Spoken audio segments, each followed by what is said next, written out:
So what is up, guys? Welcome back to the channel. It's been like months and so much has happened, and we'll do an update video on all that jazz eventually, but it's not really something I can or want to talk about right now. I'm actually in my garage because what I've done is I basically moved my toolboxes and my bikes and my shelf and stuff home. I got rid of the Corvette. It got sold, or it's getting sold. It's not gone yet, but it's up for sale. So I'm basically gonna be out of drifting for a while. But I've always been into bikes. I bought a couple more a few weeks ago, and I've just been kind of keeping them on the back burner for a while. This one's 2005 DRZ 400 SM, runs fine. We'll do a whole video on both bikes eventually. But I'm basically just gonna start taking clips of this bike because this is basically like a full-on restoration project because this thing is rough. I've already had the full bike apart like twice, like all the way down, basically with the engine almost out. And I didn't film it. I wasn't planning on doing motorcycle videos or anything for YouTube, but I'm in my garage, I'm not at the shop. I thought this would be a fun little thing to see if I can get into it. I've never really been big on the YouTube thing, but I don't really find a lot of like really good in-depth bike videos. So I'm gonna go through basically all the things I do with the R6 on the rebuild. I'm gonna do a full video on wrapping the DRZ because I'm gonna wrap it later today or tomorrow. Yeah, basically just kind of show you my journey with the bikes. They're going to be my way of kind of keeping my head clear and having a little fun now that I'm not doing the race car thing. So, big problem with this bike. So, it runs like shit.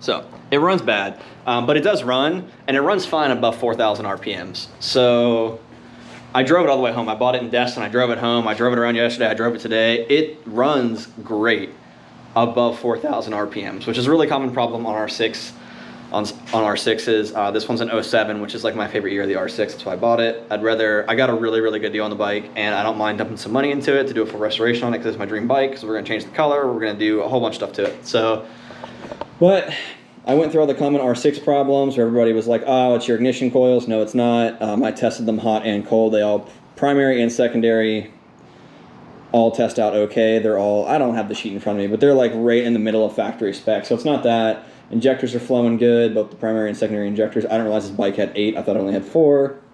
Valve adjustment's good.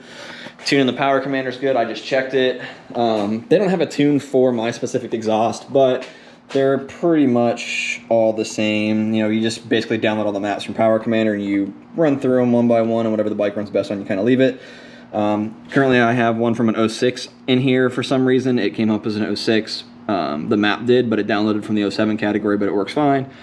I don't have a Graves full exhaust. I don't even know what headers are on my bike. They look like Graves headers, just based on the way that they're like tied together with like this little, I don't know if I can show you. Hold on. Because they make these things in stainless steel and titanium and a bunch of other stuff. Graves is the only one I can find with this little piece right there that connects the headers. So I downloaded the one for the Graves full exhaust. Even though I don't have a Graves exhaust.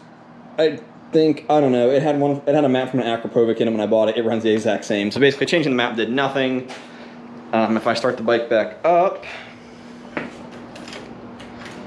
and I have the power, because I have the power commander linked to my laptop right now.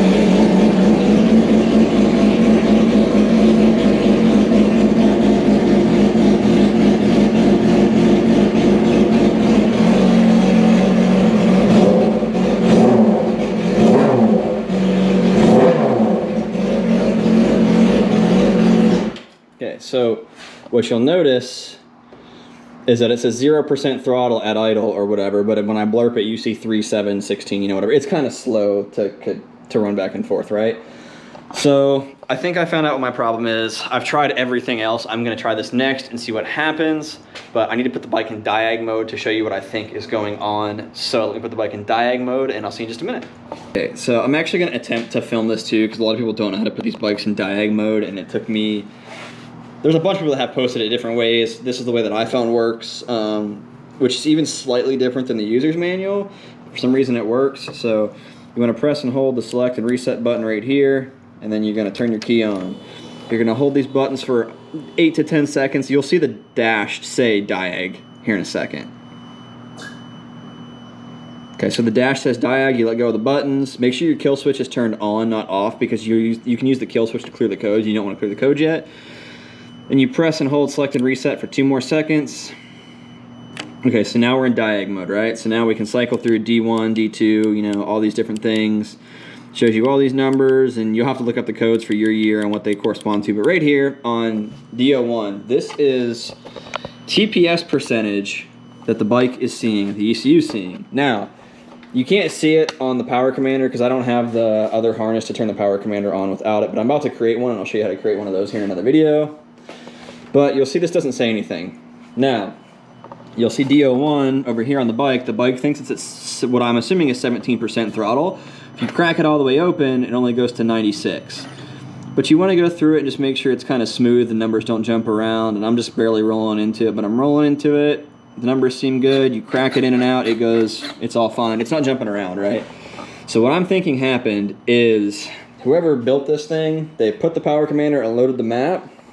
It never did this. In the power commander, there's a tool setting. And for the record, power commander, please fix your software because it's super slow for some reason, and it's not my computer.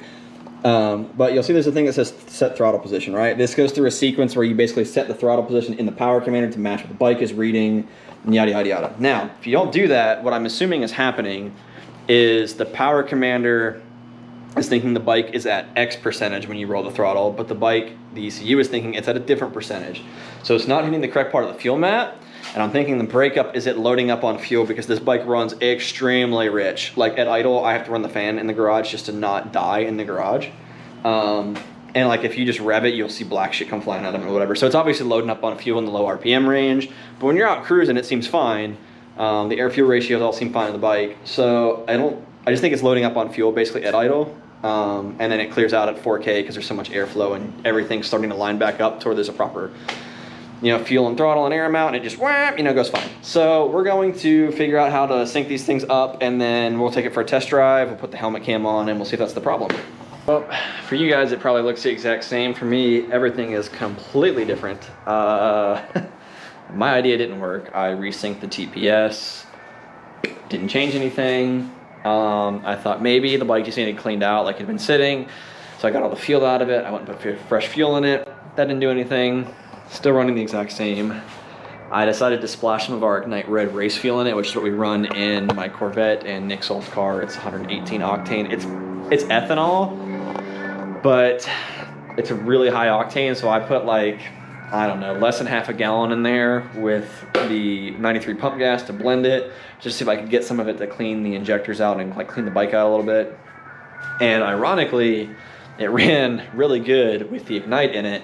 That whole, because there was only like a gallon of fuel in it when I put the Ignite in it, that whole like gallon and a half, which I probably drove like 30 or 40 miles on it or something like that. That whole gallon and a half, it ran a lot better. Still had a little stumble off the start line, but not really as much, which I found really interesting. But I ended up taking it on a 4-hour ride today with my buddy Andrew. We went pretty much, I live in Fort Walton Beach, Florida.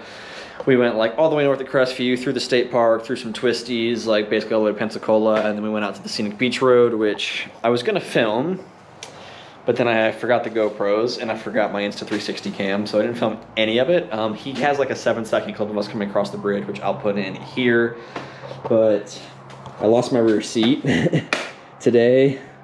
It just kind of flew off. We were going through the twisties, and like the spot we ride at Blackwater River State Park in North Crestview, Florida, there's like one section where you come down a hill and there's like a really narrow bridge, and right before the bridge was a giant bump in the asphalt, and I totally forgot about the bump.